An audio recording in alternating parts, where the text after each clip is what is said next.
Hello aspirants, कैसे हो सब? बढ़िया। आज अपन स्टार्ट करने वाले हैं मानव स्वास्थ्य तथा रोग, human health and disease. Upon start करने वाले हैं, नया चैप्टर है, अच्छे से पढ़ना यार, ठीक है। अगर अब तक आपने ह्यूमन रिप्रोडक्शन देखो अपन पढ़ लिया, अपन ने मानव जनन पढ़ लिया, जनन स्वास्थ्य अपन ने पढ़ लिया, ठीक है, और पुष्पी पादपों वाला पढ़ लिया अपन ने। 3 चैप्टर अपन पढ़ चुके हैं, मतलब रिप्रोडक्शन वाली जो यूनिट है ना पूरी वो पढ़ चुके हैं। अब अपन स्टार्ट कर रहे हैं एक नई यूनिट जिसका मानव स्वास्थ्य तथा रोग, एक नया चैप्टर है। और मैं उम्मीद ऐसे कर रहा हूं आपसे कि आप सारे जो है ना वो नोट्स अपने हाथ से बनाते हो। ऐसा नहीं कि तकिए पर बढ़िया सोकर और बढ़िया ऐसे वीडियो चला रखी है, जैसे नोरा फतेही को देखते हो आप, ठीक है, नोरा फतेही, ठीक है, वो डांस कर रही है, हाँ बढ़िया सके बस बढ़िया नोरा फतेही, वैसा थोड़ा ना, मैं नोरा फतेही थोड़ी ना हूं यार, ठीक है, मैं बेली डांस कर रहा हूं यहाँ पर। तो आपको क्या करना है, तकिए पर सो की वीडियो नहीं देखनी है दोस्त, बढ़िया बैठकर कॉपी पेन आपके हाथ में होने चाहिए और साथ साथ में नोट्स बनाने हैं आपको। बोले आपकी सर राइटिंग समझ में नहीं आती हमें, तो बाबू राइटिंग की समझने की जरूरत कहां है? तुझे राइटिंग समझने की जरूरत कहां है? मैं तो वो जो लिखी हुई बातें होती हैं वो मैं बोलता हूं, और मेरी एक आदत है कि यार मैं एक बार बोल के आगे नहीं चलाता था, मैं उन चीजों को बार बार रिपीट करता रहता हूं, एक ही चीज को बार बार बोलता रहता हूं। शायद आप लोगों में से कुछ लोग परेशान भी हो जाते हैं कि यार एक ही चीज को बार बार बोलता है, एक चीज को बार बार बोलता है। मैं इसीलिए बोलता हूं कि आपके दिमाग में वो चीज बैठ जाए, इसीलिए वो चीज बार बार रिपीट करता रहता हूं। वरना मुझे पता है कि ऑनलाइन लेक्चर है यार, बार बार रिपीट करने की जरूरत नहीं है, जहां दिक्कत आएगी उसको वो पीछे करके देख लेगा, ठीक है। मुझे पता है ये बात है, मुझे पता है ये बात कि ऑनलाइन लेक्चर है उसमें बार बार रिपीट नहीं करना होता, लेकिन मैं इसलिए करता हूं क्योंकि आपको वो चीज दिमाग में सेट हो जाए, आप फालतू में आपको घूमे ना दिमाग, ठीक है, आपको दिमाग में घुस जाए, चाहे आप खुद पढ़ो ना पढ़ो, जब लेक्चर देख रहे हो उस टाइम पर तो आपको दिमाग में घुस जाए। तो उम्मीद मैं ये करता हूं कि दोस्त आप बढ़िया कॉपी पेन लेके बैठे होंगे, और नहीं बैठे हो तो अभी वीडियो को करो पॉज, वीडियो को रोक दो और उठो और अपनी कॉपी पेन लेके आओ, उसके बाद में वीडियो को स्टार्ट करो। वीडियो अपने क्या है, अपने यूट्यूब पर आप कभी भी देख सकते हो ना, ऐसा नहीं है कि भाई ये टाइम पर ही अपन को वीडियो कभी भी देख सकते हो, आपके अपने सहूलियत के हिसाब से देख सकते हो ना। लेकिन दोस्त आपको डिसिप्लिन तो खुद को मेंटेन करना पड़ेगा ना। ऑफलाइन कोचिंग के अंदर क्या करते हैं अपन कि भाई 3 बजे की कोचिंग है, 2 बजे की कोचिंग है, तो उस टाइम पर अपन को जाना होता है, कोचिंग के अंदर जाना होता है, ठीक है। चाहे अपन वहां पर जाकर टीचर क्या है मजाक ही करवा दे पूरे लेक्चर के अंदर, पूरे लेक्चर के बाद बातों में निकाल दे, टीचर निकालते हैं, पता है मुझे, मैंने भी कोचिंग करी है, पता है मुझे कि टीचर क्या है आज मूड नहीं यार पढ़ाने का, तो क्या करते हैं बात करने लग जाते हैं, टीचर क्या है बात करने लग जाता है, कभी कभी होता है ना मजाक करने लग गया, और बच्चों को मजा आता है ना, बच्चों को मजा आता है भाई, देखो जो स्टूडेंट होता है उसको हमेशा मजा आता है टीचर से बात करने में, टीचर से मस्ती करने में मजा आता है उसको, हमेशा उसको पढ़ने, ये कभी नहीं होता कि हाँ यार मैं पढ़ूं, लेक्चर नहीं आएगा कभी, ठीक है, कभी टीचर एब्सेंट है 2 दिन भी एब्सेंट होगा तो उसको ये रहेगा कि यार मेरा तो सिलेबस कैसे होगा, मेरा तो सिलेबस कैसे, बाबू वो करवा देगा सिलेबस, तेरा सिलेबस करवा देगा, सिलेबस की टेंशन इतनी मत ले, ठीक है। और जब उसके लेक्चर आएंगे तब वो बोर होता रहेगा कि हाँ यार छोड़ना यार, बाद में पढ़ लेंगे, बाद में पढ़ लेंगे, बाद में पढ़ता पढ़ता फिर वन शॉट पे आ जाएंगे, फिर क्या आएंगे वन शॉट पर।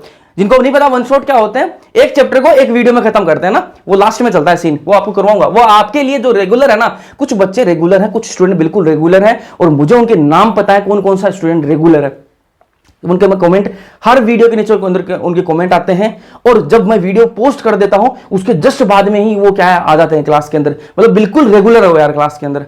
तो कुछ स्टूडेंट बिल्कुल रेगुलर है और कुछ का पता ही नहीं, पता ही नहीं रहता, कुछ का पता नहीं कौन सी दुनिया में है। टेलीग्राम पर मुझे दिखता है कि हाँ इतने व्यूज हैं, लेकिन वीडियो पर इतने व्यूज नहीं है, मतलब क्या है वो कहीं ना कहीं तो बिजी हैं, कहीं ना कहीं तो बिजी हैं, अभी तो वो ढूंढ रहे होंगे यार ये टीचर बेस्ड है क्या, ये टीचर ना, ये तो बेस्ट नहीं है, दूसरा निकाल, क्योंकि आजकल क्या है टीचरों की कमी नहीं है, टीचर्स की तो कमी नहीं है, ऑनलाइन में पूरा भरा हुआ टीचर्स का है।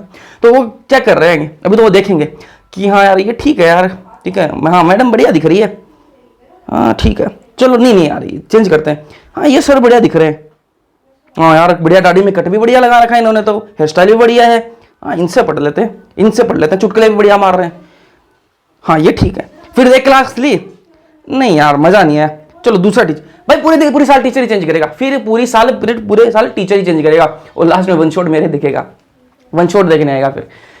तो भाई वन शॉट देखने से सिलेक्शन नहीं होगा, वन शॉट रिवीजन के लिए होते हैं, ना कि आप स्टार्टिंग से स्टार्ट कर रहे हो तब मजा नहीं आएगा उनमें ना, स्टार्टिंग से स्टार्ट करोगे तो मजा नहीं आएगा, पहले से अगर आपका पढ़ाओ जो रेगुलर है ना, मैं लास्ट में अभी मेरे वर्ड्स ध्यान से सुन लेना, जो रेगुलर है मैं आज बोल रहा हूं उन बच्चों को है ना बहुत मजा आ जाएगा लास्ट में। जब वन शॉट स्टार्ट होंगे ना तो वो अलग खेल रहे होंगे, वो उनका रिवीजन चल रहा होगा। और जो नए आएंगे ना, जो अभी बढ़िया तकिए पर सो रहे हैं ना, जो बढ़िया नोरा फतेही, उर्फी जावेद, इनकी रील्स देख, उनको फिर दिक्कत होगी लास्ट में।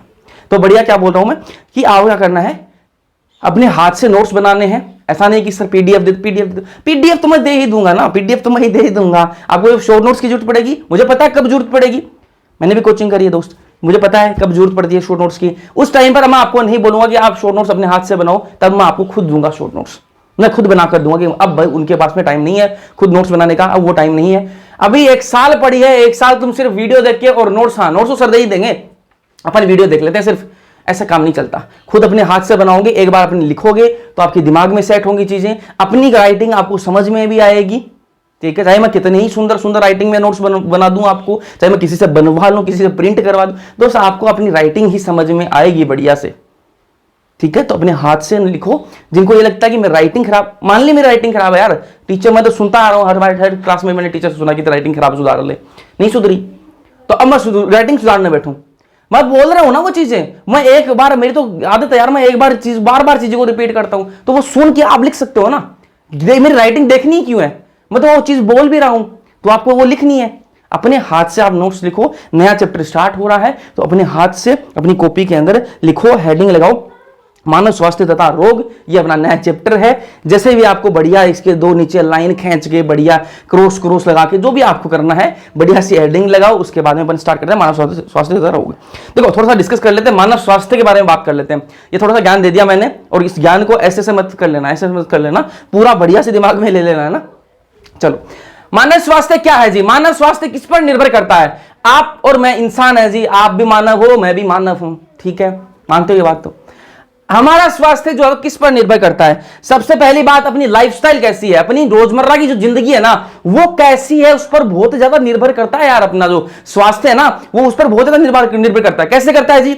आप कब सो रहे हो, कब आप उठ रहे हो, कब आप सो रहे हो और कब आप उठ रहे हो, इस बात पर आपका स्वास्थ्य निर्भर करता है। अगर आप रेगुलर है ना, मैंने एक्सपीरियंस कर चुका हूं मैं ये चीज, और मैं मानता हूं ये चीज कि अगर आप रेगुलर पूरी रात पढ़ रहे हो, पूरी रात पढ़ रहे हो और सुबह आप सो रहे हो, दिन में आप सो रहे हो, रात को आप सो नहीं रहे, और ये आप रेगुलर आप ऐसा टाइम टेबल मेंटेन कर रहे हो ना, तो दोस्त आपको, आपके लिए आप बहुत सारी बीमारियों को बुलावा दे रहे हो, और आपका बुलावा जो है ना वो एक्सेप्ट करती है वो बीमारियां, और आपके पास आती हैं वो, और उसके बाद में आपको पूरी खातिरदारी उनकी करनी पड़ती है। ये मैं झेल चुका हूं, ठीक है, इसलिए मैं अपनी आप बीती भी इसमें बता रहा हूं कि अगर आप टाइम पर सो नहीं रहे हो, टाइम पर उठ नहीं रहे हो, आपकी दिनचर्या खराब है, तो आपकी आपका जो स्वास्थ्य है वो बिगड़ने वाला है 100%। अगर आप रेगुलरली, अगर आपका टाइम टेबल खराब है ना, आपकी दिनचर्या खराब है, तो आपका क्या है, आपको स्वास्थ्य जो खराब होने वाला है। तो स्वास्थ्य किस पर डिपेंड करता है जी? आपकी रोजमर्रा की जो दिनचर्या उस पर भी डिपेंड करता है, निर्भर करता है। और क्या है, आप क्या खा रहे हो उस पर भी निर्भर करता है आपका स्वास्थ्य। अगर आप रेगुलरली बाहर का पिज्जा बर्गर खा रहे हो, पिज्जे बर्गर खाए जा रहे हो, तो दोस्त फिर आपकी तबीयत जो है ना, आपका स्वास्थ्य जो है वो गड़बड़ा जाएगा। अगर आप बाहर का खाना खा रहे हो, हेल्दी खाना, भाई हम तो रोटी खाते ही नहीं, हम चावल खाते ही नहीं, हम तो हरी सब्जी तो खाते ही नहीं, हम तो क्या खाते हैं, पिज्जे बर्गर खाते हैं, ठीक है। तो आपको क्या है, फिर पिज्जे बर्गर वाला ही आपको रिस्पॉन्स देती है बॉडी, तो स्वास्थ्य खराब होता है। आप कैसा पानी पी रहे हो इस पर भी सबका स्वास्थ्य निर्भर करता है।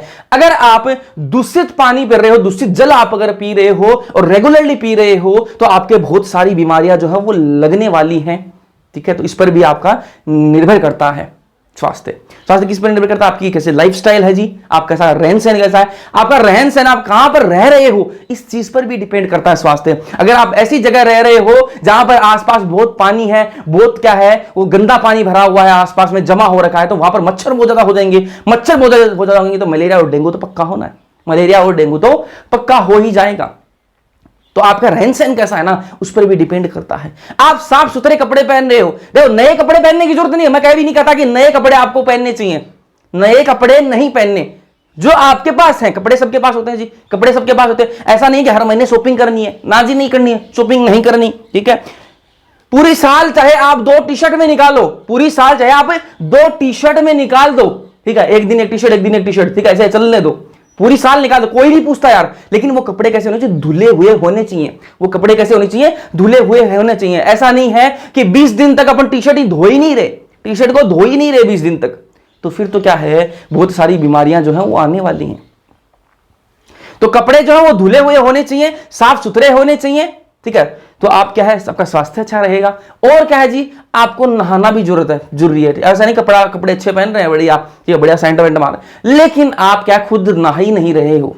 गर्मियों के अंदर तो नहाना मजबूरी हो जाती है, गर्मियों के अंदर आप ना चाहो तो भी नहाना पड़ता है, लेकिन सर्दियों के अंदर क्या होता है, कुछ ऐसे होते हैं जो 20-20 दिन तक नहीं नहाते। और मैंने देखा है जो नीट की तैयारी करते हैं और जो मेडिकल कॉलेज में चले जाते हैं ना, मेडिकल कॉलेज वालों को भी देखा है मैंने, और नीट की तैयारी करते हैं उनको भी देखा है मैंने, वो ऐसे हो जाते हैं और पता नहीं क्यों हो जाते हैं कि वो खुद तो दूसरे को सलाह देते हैं कि भाई तेरे को नहाना है, क्योंकि वो डॉक्टर वाली लाइन में है, ठीक है। तो जो मेडिकल कॉलेज में चले जाते हैं ना, उनकी बताऊं, वो खुद क्या है हॉस्पिटल के मतलब 4th ईयर के अंदर, फाइनल ईयर के अंदर है, तो वो क्या हॉस्पिटल के अंदर ड्यूटी लगती है, तो वो क्या पेशेंट को सलाह दे देंगे कि भाई आपको टाइम पर नहाना चाहिए, ये वो सारी सलाह दे देंगे, बढ़िया बढ़िया। लेकिन खुद क्या है, वो 20 दिन तक ही नहीं नहा रहे हैं, 20 दिन तक ही नहीं नहा रहे हैं, और हॉस्टल में रहते हैं तो ना कपड़े धोते हैं, ना टाइम पर नहाते हैं। और मैं आपको बताऊं कि मेडिकल कॉलेज के जो हॉस्टल है ना, उनकी इतनी हालत खराब है, खास करके बॉयज हॉस्टल की।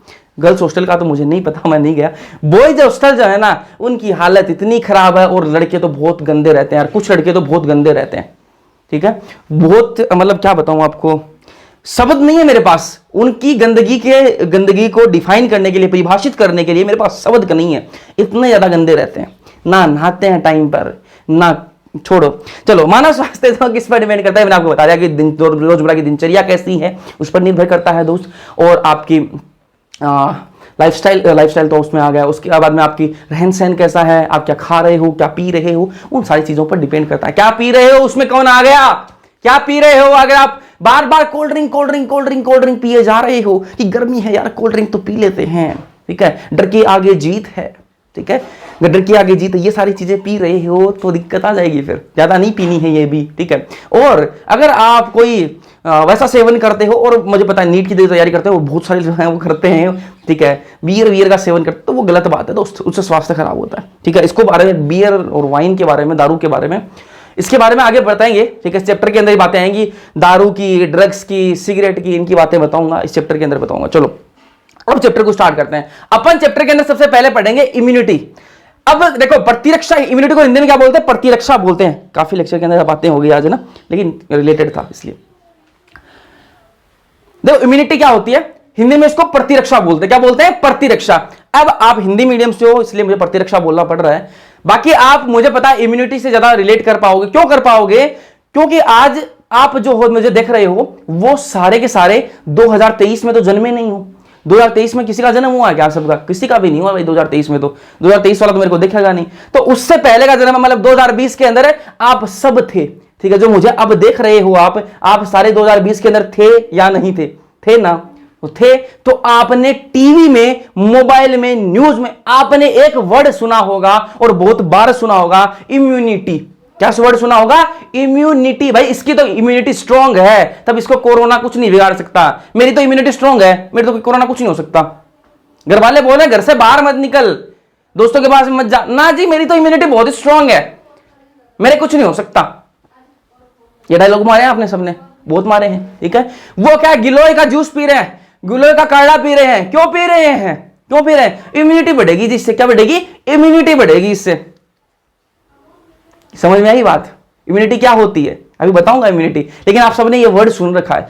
जो कभी स्कूल में गया भी नहीं, स्कूल जिसने देखी भी नहीं अपनी जिंदगी में, उसको भी इम्यूनिटी वर्ड सिखा दिया, ठीक है। टीवी वालों ने, न्यूज वालों ने उसको भी इम्यूनिटी वर्ड जो है वो बता दिया। कोरोना में उसको भी इम्यूनिटी वर्ड बता दिया, तो सबको समझ में आ गई कि इम्यूनिटी क्या है। इम्यूनिटी देखो, शरीर की क्या प्रतिरोधक क्षमता है शरीर की, इसको हिंदी में क्या बोलते हैं? प्रतिरक्षा बोलते हैं ना। शरीर की क्या प्रतिरोधक क्षमता है, अपने शरीर के पास में एक क्षमता होती है कि कोई भी जो रोगाणु जनित कोई भी जीव है वो अगर आएगा, ठीक है, रोग करने वाला कोई भी जीव अगर आएगा, तो अपना शरीर क्या है, उससे लड़ सकता है, उसको मार सकता है, उससे लड़ाई कर सकता है, उससे क्या है, उसको रोग जो है ना वो नहीं करने देगा। यही जो क्षमता है इसको क्या बोलते हैं? प्रतिरक्षा बोलते हैं। इसको क्या कहा जाता है? प्रतिरक्षा कहा जाता है, इम्यूनिटी इसको कहा जाता है। तो इम्यूनिटी बोल रहा है कि मेरी इम्यूनिटी स्ट्रांग है, मेरी प्रतिरक्षा स्ट्रांग है। क्यों स्ट्रांग है? क्यों बोल रहे हैं वो कि भाई मेरे पास में इतनी शक्ति है, मेरे शरीर के पास में इतनी शक्ति है कि कोई रोग आएगा तो भी मेरा शरीर उससे लड़ लेगा। इम्यूनिटी स्ट्रांग का मतलब यही है कि कोई भी आएगा कोई भी रोग आएगा तो मेरा शरीर जो है वो लड़ लेगा उससे और मेरा को रोग होने नहीं देगा। इम्यूनिटी स्ट्रॉन्ग का यही मतलब है। तो परपोषी की रोग कारक जीवों से लड़ने की क्षमता जो उसे प्रतिरक्षी तंत्र के कारण मिली है, ठीक है, उस प्रतिरक्षा कहलाती है। प्रतिरक्षा की जो सिंपल सी परिभाषा है एनसीईआरटी में भी दे रखी है, वो क्या है जी? वो परपोषी की रोग कारक जीवों से लड़ने की क्षमता। परपोषी कौन हो गया? परपोषी किसको बोल रहा है? जो मानव है ना, मानव जो हम परपोषी, ठीक है। आप और मैं जो ह्यूमन है उसको बोला परपोषी, ठीक है। परपोषी की रोग कारक जीवों से, जो रोग कारक जीव हैं जिनसे रोग होते हैं वो आएंगे, ठीक है। परपोषी के पास में क्या क्षमता है जी? वो उनसे लड़ेगा। ये क्षमता कौन देता है? ये देता है प्रतिरक्षी तंत्र, जिसको इम्यून सिस्टम बोलते हैं। क्या बोलते हैं? इम्यून सिस्टम बोलते हैं, प्रतिरक्षी तंत्र। ये हमको क्षमता देता है, लड़ाई करने की क्षमता देता है अपने शरीर को। किस चीज से? जो रोग कारक जो जीव हैं उनसे, ठीक है। ये जो किससे मिली है? प्रतिरक्षी तंत्र से मिली है, और उसको क्या बोलते हैं? प्रतिरक्षा कहलाती है। इस क्षमता को क्या बोलते हैं? प्रतिरक्षा बोलते हैं। बात समझ में आ गई? इम्यूनिटी आपको सबको पता है क्या होती है।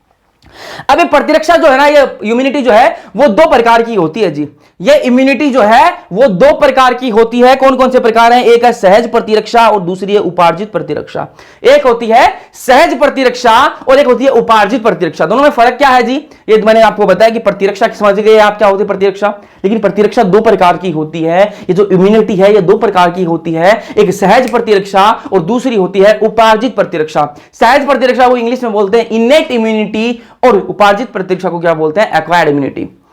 अब देखो दोनों में फर्क क्या है जी? ये जो सहज प्रतिरक्षा है ये अपने अंदर होती है जन्म से, ठीक है। ये अंदर होती है अपने जन्म से। जो सहज प्रतिरक्षा है वो जब अपन जन्म लेते हैं तब से अपने अंदर होती है। समझ में आई बात? जो सहज प्रतिरक्षा है, मैंने आपको बताया कि प्रतिरक्षा भाई दो टाइप की होती है, दो प्रकार की होती है। सहज प्रतिरक्षा वो प्रतिरक्षा है जो अपने अंदर जन्मजात होती है, जन्म से ही अपने अंदर होती है, जन्म से ही अपने अंदर होती है, ठीक है। लेकिन जो उपार्जित प्रतिरक्षा है वो अपन अपने जीवन में अर्जित करते हैं, वो अपने जीवन में अर्जित करते हैं। देखो आप कोई भी चीज है ना अपने मां के पेट से नहीं सीख कर आए हो, कोई भी चीज अपने मां के पेट से नहीं सीख कर आए हो। अगर आपने कैसे कबूतर सीखा है, ए फॉर एप्पल सीखा है, तो वो कभी कब सीखा है? आपने जन्म लेने के बाद में आपने चीजें सीखी हैं। पहले आपने ए फॉर एप्पल सीखा, कैसे कबूतर सीखा, उसके बाद में आपको किताब पढ़नी आई है ना। पहले आपने कखा गड़ा ये सीखे, ठीक है। उसके बाद में आपको किताब बारखड़ी सीखी, आपने ए आ ई ई उ ए आई, ठीक है, क का की कू के का है ना। फिर उसके बाद में आपने क्या सीखी? किताब पढ़नी सीखी, धीरे धीरे पढ़नी सीखी ना, किताब पढ़नी सीख गए। उसके बाद में धीरे धीरे आपके सब्जेक्ट बढ़ते गए, ठीक है। पहले आपके तीन सब्जेक्ट थे, इंग्लिश, हिंदी और गणित, ठीक है। अंग्रेजी, हिंदी, गणित। अंग्रेजी में आप एबीसीडी सीखते, हिंदी में आपने कखा गड़ा सीखे, और गणित में आप जो जोड़ बाकी सीख रहे थे या फिर आप वो 1 2 3 4 गिनती सीख रहे थे, ठीक है। तो ये सारी चीजें सीख रहे थे आप बचपन में। उसके बाद धीरे धीरे आपकी जो है ना, जैसे आपने गिनती सीख ली, उसके बाद में आपके जोड़ सिखाने स्टार्ट कर दिया, आपको पहाड़े सिखाने स्टार्ट कर दिए, ठीक है। उसके बाद में बाकी सिखानी स्टार्ट कर दिया आपको। तो धीरे धीरे आपकी जो है वो चीजें बढ़ती गई, ठीक है। पहली बार आपको साइंस दी थी ना, दे दी बचपन में, आपको जन्म लेने के बाद में आपको साइंस दे दी क्या? ना जी, साइंस नहीं दिया आपको, क्योंकि पता है साइंस अभी आपको नहीं आएगी। पहले आपको किताब पढ़नी आएगी, धीरे धीरे आपको किताब पढ़नी सिखाई। उसके बाद में आपको धीरे धीरे और सब्जेक्ट आपको पढ़ने सिखाए। आपको ईवीएस बताया, सामाजिक विज्ञान क्या होती है, फिर आपको बताया कि विज्ञान के बारे में थोड़ी थोड़ी चीजें आपको बतानी स्टार्ट करी। तब जाकर कहीं आपने 10वीं क्लास के बाद में 11वीं में विज्ञान सब्जेक्ट जो है वो आपने लिया और बायोलॉजी को आपने चुना। ये बात समझ में आई आपको? बात है ना। तो धीरे धीरे आपने अपने सीखी है, जीवन में अपने चीजें अर्जित करी हैं, जीवन में अपने चीजें अर्जित करी है। कैसे करी है? अपने पहले कखा गड़ा सीख के अर्जित कर ली, ठीक है, ज्ञान अर्जित किया अपन ने। उसके बाद में अपने 8वीं क्लास के अंदर कुछ सीखा होगा, 10वीं क्लास में अपन ने कुछ सीखा होगा, फिर 11वीं 12वीं में सीख। अब अपन नीट की तैयारी कर रहे हैं। पहली क्लास में नीट की तैयारी कर सकते थे क्या? नहीं कर सकते थे। धीरे धीरे बेस बना अपना, तब जाकर अपन नीट की तैयारी कर रहे हैं, ठीक है। तो ये क्या जीवन में अपन अर्जित कर रहे हैं। तो ये जो उपार्जित जो प्रतिरक्षा होती है ये अपन जन्म से नहीं होती है। जन्म से तो कौन सी होती है? सहज प्रतिरक्षा होती है अपने अंदर। जो अपन मां के पेट से लेकर आते हैं वो कौन सी लेकर आते हैं? सहज प्रतिरक्षा जो है अपने अंदर जन्म से होती है। लेकिन ये जो उपार्जित प्रतिरक्षा है ये अपन जन्म के बाद में अपन अर्जित करते हैं, उसको क्या बोलते हैं? उपार्जित प्रतिरक्षा बोलते हैं। उसको क्या बोलते हैं? उपार्जित प्रतिरक्षा। दोनों में फर्क पता लग गया? फिर दोनों फर्क पता लग गया कि जो सहज प्रतिरक्षा वो जन्म से होती है, उपार्जित प्रतिरक्षा अपन जन्म के बाद में अपन धीरे धीरे अर्जित करते हैं उसको, ठीक है। कहीं ना कहीं से अपन लेते हैं। कहां से लेते हैं वो आगे जब उपार्जित प्रतिरक्षा पढ़ाऊंगा तब बताऊंगा मैं आपको, ठीक है। यहां तक समझ में आ गई? दोनों में डिफरेंस पता लग गया? चलो अब बात करते हैं अपन सहज प्रतिरक्षा की बात करेंगे। पहले अपन आज बात करेंगे सहज प्रतिरक्षा की, अगले लेक्चर के अंदर बात करेंगे अपन उपार्जित प्रतिरक्षा की। सहज प्रतिरक्षा क्या बवाल है जी, मैंने आपको बता दिया कि भैया जन्म से होती है, जन्म से होती है, ये बात तो आपको पता लग गई, जन्म से वनेंद्र होती है। और इसके बारे में क्या बताऊं, इसमें 4 प्रकार के रोध होते हैं। 4 प्रकार के क्या होते हैं, रोध होते हैं। रोध क्या होता है, रोध अगर आपको नहीं समझ में आ रहा तो बैरियर, ठीक है, बैरियर मतलब ऐसे एक बाधा लगा दी, उसके बाद दूसरी बाधा, तीसरी बाधा, चौथी बाधा, ऐसे रोध। रोध किसको बोल रहे हैं, बाधा को बोल रहे हैं, बाधा लगा दी, ठीक है, इंग्लिश में बैरियर। तो आपको समझाऊं इसको कि इसमें 4 प्रकार की बाधा होती हैं। मान लो कोई रोग कारक क्या है, जीव आया, ठीक है, ये क्या है, रोग कारक जीव है, ठीक है।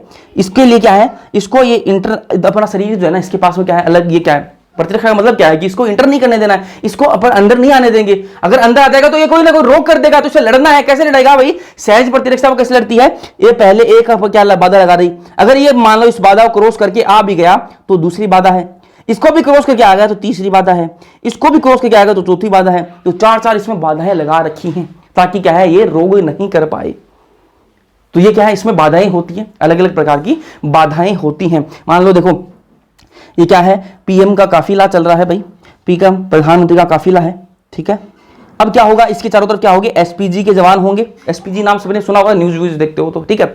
एसपीजी क्या होती है, एक ग्रुप होता है, ठीक है, जवानों का ग्रुप होता है जो क्या है स्पेशल प्रोटेक्शन ग्रुप होता है, जो क्या करता है, पीएम को क्या घेरे रखता है और प्रोटेक्शन का काम करता है। इसके चारों तरफ पहले क्या एसपीजी का घेरा आएगा, उसके बाद में किसका घेरा आएगा भाई, Z+ सिक्योरिटी का नाम सुना होगा आपने, ये Z+ सिक्योरिटी आ गई। इसमें सीआरपीएफ के जवान होंगे, ठीक है, फौजी होंगे, ठीक है, वो क्या है उसके बाद में इनका घेरा आएगा और वो क्या है रक्षा करने का काम करेंगे। उसके बाद में क्या होगा, आपकी लोकल पुलिस आएगी, ठीक है, लोकल पुलिस जो है वो घेरा बनाकर रखेगी, ठीक है, ताकि कोई आसपास, क्योंकि पीएम है भाई, कोई आसपास क्या है मदद के बहाने आ जाएगा, ठीक है, कोई भी आ सकता है। और पता क्या पता वही यहाँ का हो ही नहीं, कोई टेररिस्ट हो, ठीक है, तो पीएम की रक्षा करनी है, तो ये उसके चारों तरफ घेरा होगा। उसके बाद में क्या होगी, ट्रैफिक पुलिस होगी कि भाई ट्रैफिक परेशान नहीं, भाई पीएम का काफिला चल रहा है तो ट्रैफिक परेशान नहीं करना चाहिए, इतना इंपॉर्टेंट मतलब पूरे देश को चलाने वाला इंसान है, तो उसका टाइम बहुत कीमती होता है ना। कोई भी एक भी आके भाई बीच में गाड़ी लगा दी उसने, ठीक है, ट्रैफिक ने लगा दी गाड़ी बीच में, तो उसका पीएम का काफिला रुक गया, तो काफिला रुक गया तो बहुत सारे काम रुक गए, समझो ना। अगर 1 मिनट भी खराब हो रही है ना तो बहुत सारे काम रुक गए। तो क्या क्या बात, ट्रैफिक पुलिस हो गई, तो ट्रैफिक पुलिस क्या करेगी, ट्रैफिक वाले को हटाएगी। तो क्या करेगा, मान लो यहां पर किसी इंसान को क्या, कोई इंसान आया और बोला कि मुझे पीएम से मिलना है, तो सबसे पहले किससे भिड़ेगा, वो किससे भिड़ेगा, ट्रैफिक पुलिस से भिड़ेगा। ट्रैफिक पुलिस वाले बोलेंगे ना जी ना, नहीं ऐसे पीएम से नहीं मिल सकते ना, तो पता नहीं कौन है यार, हम नहीं मिलने देंगे, इसको भगा दिया, ठीक है, इसको भगा देंगे। अगर ये भाग गया तो ठीक है, लेकिन मान लो कुछ क्या है ढीठ होते हैं, कुछ क्या होते हैं ढीठ होते हैं भाई, इसको क्या है ये कैसे जुगाड़ कर आगे, और क्या है ये ट्रैफिक पुलिस वालों से बच के क्या है आगे आ गया। पहली इसने क्या है, जो पहला बैरियर था, पहली जो बाधा थी, इसने क्रॉस कर ली। दूसरी बाधा में आ गया, दूसरी बाधा में क्या है, लोकल पुलिस वाले उसने क्या किया भाई, हमें पीएम से मिलना। उस आदमी ने बोला कि भाई मैं तो बहुत गरीब, पीएम से उसने क्या वो भेष बना रखा होगा, तो बोला कि भाई ऐसे नहीं मिल सकते, मुझे नहीं पता कि तू कौन है, आधार कार्ड दिखाने से थोड़ा ना तू इंडिया का हो जाएगा, आधार कार्ड तो कोई बना लेगा, ठीक है, तू इंडिया का, तो कैसे मानू तू इंडिया है। तो पुलिस वाले पैसे ही पता तो कैसे बोलते हैं ना, वो भगा देंगे इसको, उसको भगा देंगे। लेकिन अगर मान लो भागा नहीं और पुलिस को चकमा देकर, इस पुलिस को भी चकमा देकर आगे आ गया, लेकिन फिर क्या है, Z+ सिक्योरिटी वाले सीआरपीएफ के जवान खड़े, वो इसको आगे नहीं जाने देंगे भाई, कि ना तुझे हम आगे नहीं जाने देंगे, पीएम की सिक्योरिटी का सवाल है दोस्त, अगर ज्यादा बकवास करी तो हम अभी तेरे को कर देंगे खत्म। लेकिन फिर भी क्या है, Z+ सिक्योरिटी को भी क्या है चकमा देकर आ गया। लेकिन आगे कौन है, एसपीजी के जवान है, कौन है, एसपीजी के जवान है। वो क्या बोलेंगे कि भाई तू यहां तक तो आ गया है, मतलब 2 क्या है, तू बैरियर क्या है तोड़कर आया है, 3 बैरियर तू तोड़ के आ चुका है, चौथे बैरियर के पास में है, चौथी जो बाधा है उसके सामने तू खड़ा है। अब तेरे साथ में क्या किया जाए, मतलब तू 3 बाधाएं जो है वो तोड़ के आया है तू, अब या तो तेरे पास 2 ऑप्शन है, या तो तू भाग जा वापस, नहीं तेरे को यही हम मार देंगे, हम तेरी कुछ नहीं सुनेंगे कि तू कुछ भी है, तेरे को कोई भी दिक्कत है हम नहीं मिलने देंगे, हम तू इतनी बाधाएं तोड़ के आया है, बिना परमिशन के आया है, तो हम तेरे को मारेंगे अब, ठीक है। तो ये इसको आगे नहीं जाने देंगे, यहीं इसका काम खत्म कर देंगे। ऐसा ही अपने शरीर के अंदर काम चल रहा है, ये ऐसा ही अपने शरीर के अंदर काम चल रहा है। ये जो सहज प्रतिरक्षा इसके अंदर क्या है, बाधाएं होती हैं, 4 प्रकार की बाधाएं होती हैं, 4 प्रकार के रोध होते हैं। वो रोध क्या है, एक एक रोध से इसको टकराना होता है, ठीक है। जो आएगा, जो रोग करने वाला जो जीव आएगा, रोग कारक जो जीव होगा, जो एंटीजन होगा, ठीक है, जिसको एंटीजन बोलेंगे, रोग कारक जो जीव होता है उसको एंटीजन बोलते हैं। जो एंटीजन आएगा उसको क्या है, भिड़ना पड़ेगा, किससे, ये 4 प्रकार की जो रोध हैं इनसे भिड़ना पड़ेगा। ये विशिष्ट नहीं होती भाई। तीसरा जो पॉइंट है किसके बारे में, सहज प्रतिरक्षा के बारे में, कि ये विशिष्ट नहीं होती, कोई विशेष नहीं होती, कि भाई ऐसा नहीं है कि भाई मलेरिया का कोई रोग कारक जीव आया, मलेरिया का रोग कारक जीव आएगा तो उसको अलग तरीके से ट्रीट किया जाएगा, उसको अलग तरीके से मारेंगे ना, और कोई न्यूमोनिया का आएगा तो उसको अलग तरीके से, ना सबके लिए सेम ट्रीटमेंट है, सबके लिए सेम ट्रीटमेंट दिया जाएगा। अब ये देखो, मान लो एसपीजी के जमाना, भाई एसपीजी के जमाना है, चाहे तू कलेक्टर हो, लेकिन यहां पर अंदर इनके बिना परमिशन के नहीं आ सकता। चाहे तू आम इंसान हो, चाहे तू कलेक्टर हो, इनके लिए कोई फर्क नहीं पड़ता, ये तुम्हें आगे आने नहीं देंगे। चाहे तू कहीं का राजा हो, आगे नहीं आने देंगे, ठीक है। इनका यही है, तो सबको क्या है, बराबर तरीके से ट्रीट किया जाएगा, ठीक है। ऐसा नहीं है कि किसी के लिए एक ट्रीटमेंट है कि आगे आया तो गोली मारी जाएगी, आगे आया तो गोली मारी जाएगी, बिल्कुल, चाहे तू कहीं का कलेक्टर हो, चाहे तू आम इंसान हो, चाहे तू कलेक्टर हो, हम तो तेरे को गोली मारेंगे, ठीक है। तो यही सीन यहां पर चलता है कि ये विशिष्ट नहीं होते कि भाई सबके लिए अलग अलग प्रकार की, भाई हाँ कलेक्टर है तो इसकी तो भाई जी हजूरी करनी पड़ेगी, ना जी ना, एसपीजी के लिए नहीं है वो, ठीक है। तुम कलेक्टर हो अपनी जगह, हमारे लिए क्या है, पीएम की सुरक्षा पहले है।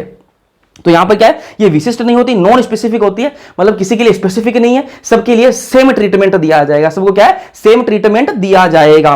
चलो अब बात करते हैं सहज प्रतिरक्षा के रोध की बात कर ले। मैंने आपको बताया 4 प्रकार के रोध, इसमें क्या है, 4 प्रकार की बाधाएं हैं इसमें।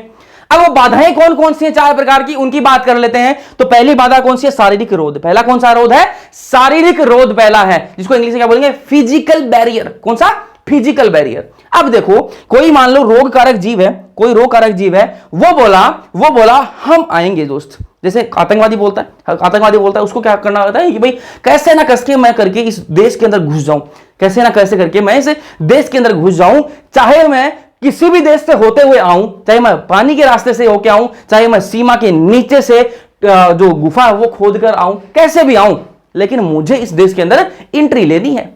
वैसे ही यहां पर क्या है, ये रोगजनक ये जो रोग कारक जो जीव है, वो बोल रहा है शरीर को कि मैं तेरे अंदर घुसूंगा, अब मैं देखता हूं कैसे घुसूं। तो पहले वो आया और अपनी त्वचा के पास में आया, ये रोग कारक जो जीव है वो कैसे आया, त्वचा के पास में आया और आकर बोला कि मैं तेरे अंदर घुसूंगा। लेकिन त्वचा हंसने लगी कि बोली भाई मैं केराटिनाइज्ड स्क्वैमस एपिथेलियम से बनी हुई हूं, मेरे अंदर जाना आसान नहीं है, मेरे अंदर तू आर पार नहीं जा सकता, तो पहला रोध कौन सा मिला उसको, उसने बोला कि मैं त्वचा से होते हुए चला जाऊंगा, लेकिन शरीर की जो त्वचा है वो उसने कहा कि तू त्वचा से होते हुए नहीं जा सकता बाबू, क्योंकि ये त्वचा जो है वो किससे बनी हुई है, केराटिनाइज्ड स्क्वैमस एपिथेलियम से बनी हुई है। तो पहला रोध कौन सा हो गया भाई, शारीरिक रोध के अंदर कौन सा आ गया, त्वचा। कौन आ गया, त्वचा। तो उसने कहा कि ठीक है, तूने तुझे त्वचा से नहीं आने दिया, तो मैं क्या करूंगा, अब तेरे मुंह में जहां भी ओपनिंग है ना, जहां पर भी तेरे मुंह में खुले द्वार हैं, तेरे शरीर में, मुंह में नहीं, तेरे शरीर में जहां पर भी खुले द्वार हैं, मैं वहां से घुसूंगा। उस रोग कारक जीव ने चेतावनी दे दी कि तूने त्वचा से नहीं आने दिया, तो अब मैं क्या करूंगा, तेरे शरीर के अंदर जहां जहां खुली जगह है ना, जहां जहां तेरे खुला रास्ता है, जहां जहां ओपनिंग है ना, मैं वहां से घुसूंगा। तो खुला जगह कहां पर है भाई, एक तो मुंह है अपना, नाक है, और क्या है, जो जनन पथ है, ठीक है वो है, जनन मूत्र पथ है वो है, वहां पर खुली जगह है। तो इन 3 जगह से वो घुस सकता है। तो उसने कहा कि चलो मैं मुंह से घुसूंगा, तो मुंह हंसने लगा और कहा कि बाबू तू आएगा तो जरूर, लेकिन तू आगे जा नहीं पाएगा। तो बोला क्यों नहीं जा पाऊंगा, तो कहा हमने क्या लगा रखा है, म्यूकस की कोटिंग कर रखी है जी, श्लेष्मा का आलेप कर रखा है।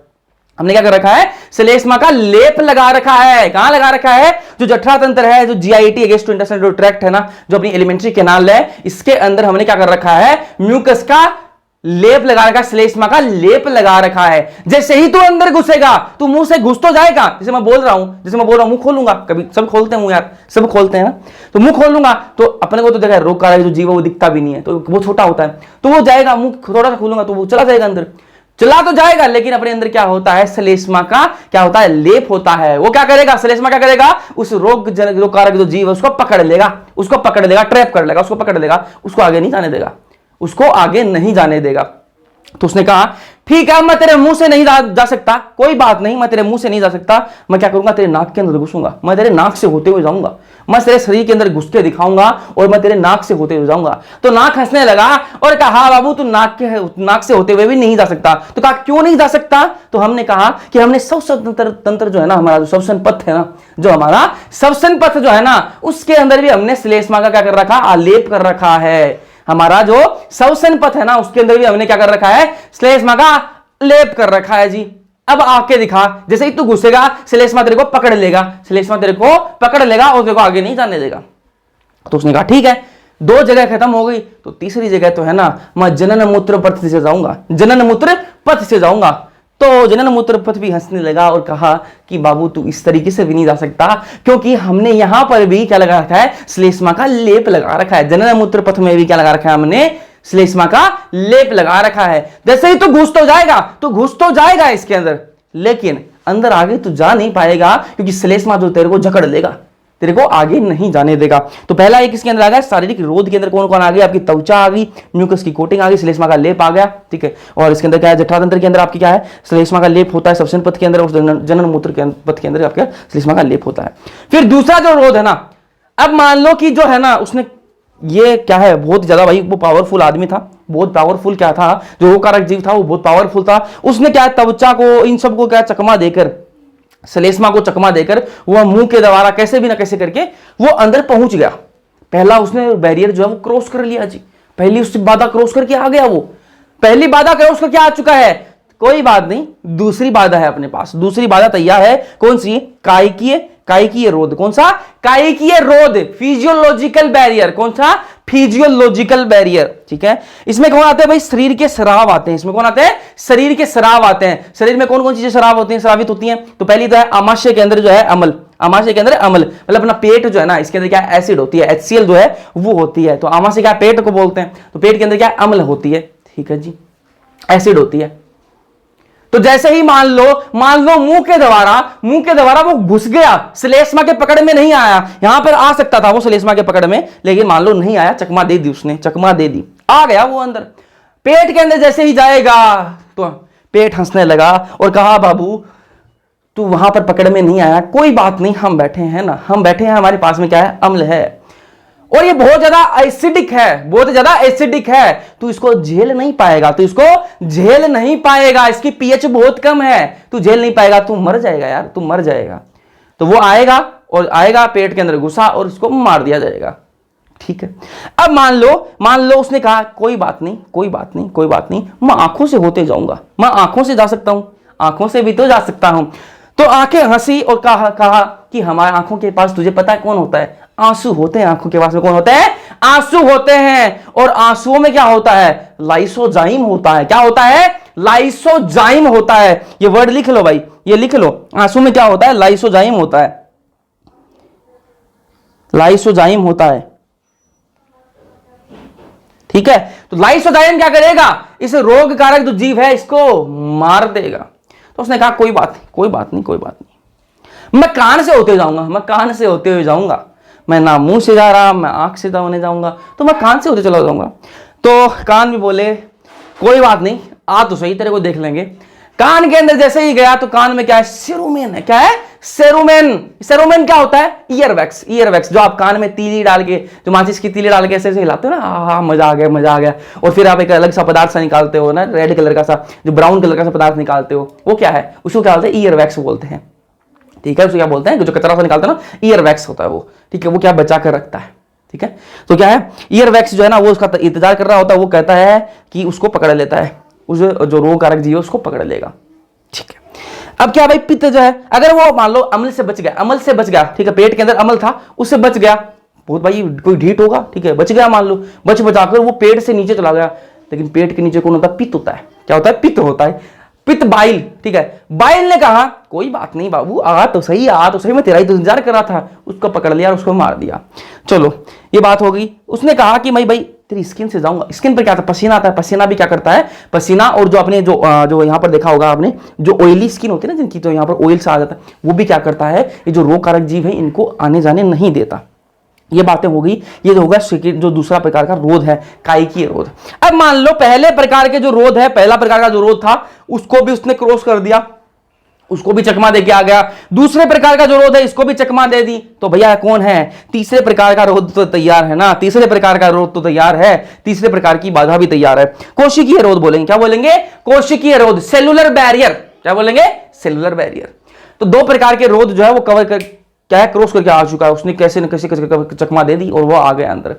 तो आगे क्या मिला, कोशिकीय रोध मिला। तो बोला बाबू आ जा, तेरा इंतजार कर रहा था मैं कि कोई तो आए, कोई तो आए, तेरा ही तो इंतजार कर रहा था। तो कोशिकीय रोध ने कहा कि तू 2 बाधा क्रॉस करके आ चुका है, तू 2 बाधा क्रॉस करके आ चुका है, तो हम है ना, अब हम मारेंगे तेरे को, हम मारेंगे तेरे को। तो पहले कौन है, पीएमएनएल। कौन आएगा, पीएमएनएल आएगा। कौन आएगा, इसके नाम फुल फॉर्म क्या है, पॉलीमोर्फो न्यूक्लियर ल्यूकोसाइट, बहुरूप केंद्रक श्वेताणु उदासीन रंजी, इसका नाम है जी। ये क्या है, WBC है, व्हाइट ब्लड सेल, श्वेताणु है। क्या है, श्वेताणु ही है ये। और श्वेताणु क्या करते हैं, श्वेताणु क्या करते हैं, खा जाते हैं, खा जाते हैं जो रोग कारक जीव होते हैं उनको खा जाते हैं, फेगोसाइटोसिस, बक्सकाणु क्रिया दिखाते हैं ना। फिर मान लो पीएमएनएल से बच गया, पीएमएनएल से भी बच गया तो कौन आएगा, फिर मोनोसाइट आएगी। मोनोसाइट बोले अब हम आएंगे, तुम पीएमएनएल से बच के आ गए हो, हम मारेंगे तुम्हें। तो पीएमएनएल आए, पीएमएनएल ये मोनोसाइट क्या होता है, एक केंद्रकाणु। क्या होता है, एक केंद्रकाणु। ये भी क्या, श्वेताणु ही होता है, ये भी एक प्रकार का श्वेताणु ही होता है। तो ये मोनोसाइट आई और इस मोनोसाइट ने कहा कि अब हम मारेंगे। ये भी क्या करती है, खा जाती है। क्या करती है, खा जाती है, फेगोसाइटोसिस करती है, खा जाएगी उसको। मान लो फिर भी इस मोनोसाइट को भी चकमा देखिए आ गया, तो कौन है फिर, प्राकृतिक मारक लिम्फोसाइट। कौन है, प्राकृतिक मारक लिम्फोसाइट, इंग्लिश में नेचुरल किलर सेल बोल सकते हो, नेचुरल किलर सेल। ये क्या करती हैं, ये क्या करती हैं, ये देखो, ये मान लो क्या है आपका, ये क्या है आपका रोग कारक जीव है। ये क्या है, रोग कारक जीव है। ये भाई 2 को चकमा देके आ गया, इनको पीएमएनएल को और मोनोसाइट को चकमा देके आ गया। लेकिन फिर प्राकृतिक मारक जो लिम्फोसाइट ये कहेगी कोई बात नहीं, तुम आ गए हो, हमारा काम तो मारना ही है, हम मारेंगे तुम्हें, हम मारेंगे तुम्हें। कैसे मारेंगे, हम तुम में इतने छेद करेंगे, इतने छेद करेंगे कि तुम कंफ्यूज हो जाओगे कि सांस कहां से लें और जो भी है वो करें कहां से। तो इसमें क्या करता है, ये छेद कर देता है। कौन करता है, ये प्राकृतिक मारक लिम्फोसाइट है। इस क्या है, रोग कारक जीव के अंदर क्या कर देगा, बहुत सारे छेद कर देगा, बहुत सारे छेद कर देगा। तो क्या होगा, इसके अंदर बहुत सारे आयंस जो है ना, अपनी बॉडी का फ्लूइड जो है, अपने आयंस जो है वो इसके अंदर पानी, जो बॉडी के अंदर बहुत सारा पानी भी था ना, वो इसके अंदर भरने लग जाएगा, वो इसके अंदर भरने लग जाएगा और ये रोग कारक जीव वो फट जाएगा, वो फट जाएगा। तो ये क्या करता है, प्राकृतिक मारक लिम्फोसाइट क्या करता है, इसके अंदर छेद कर देता है, बहुत सारे छेद कर देता है। छेद करेगा तो इसके अंदर क्या आयंस और बहुत सारे जो बॉडी फ्लूइड है वो इसके अंदर चला जाएगा और ये फट जाएगा।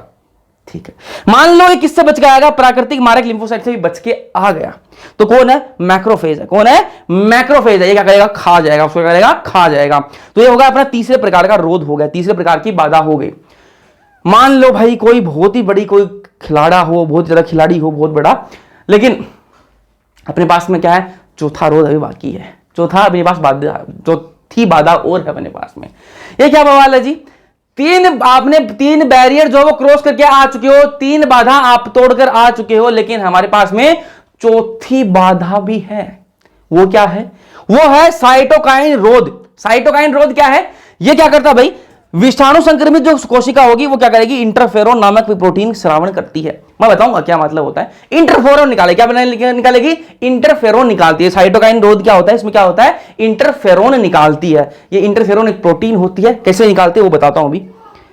कोई मान लो जो रोगजनक, जो रोग कारक जो जीव है, वो इस जो पहले जो मैंने आपको 3 बाधाएं बताई, इनको तोड़कर वो आ गया। चौथी बाधा में क्या होता है, यहां पर क्या है, ये क्या है, कोशिकाएं हैं।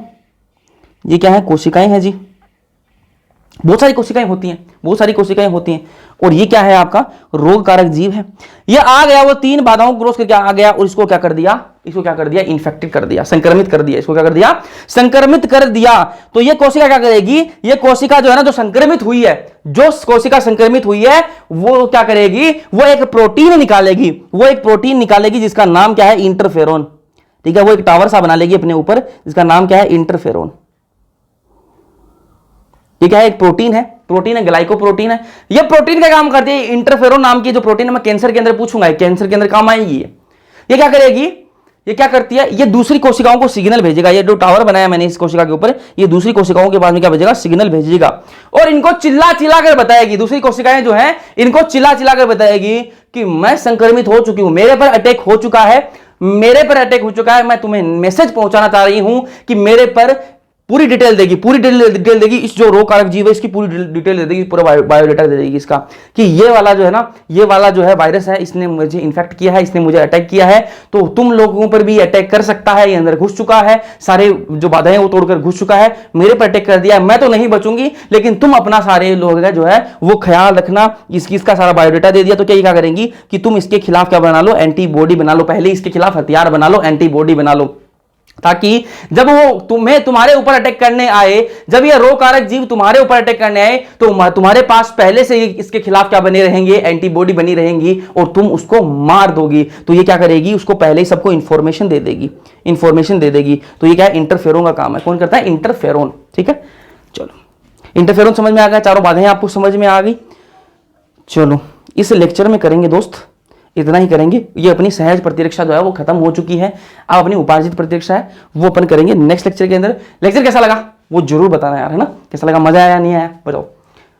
मजा आया तो कमेंट सेक्शन में कमेंट करके जरूर बताना। वीडियो पसंद आया कर देना, अपने दोस्तों के साथ में शेयर कर देना। बाकी मिलते हैं नेक्स्ट लेक्चर के, तब तक के लिए पढ़ते रहो।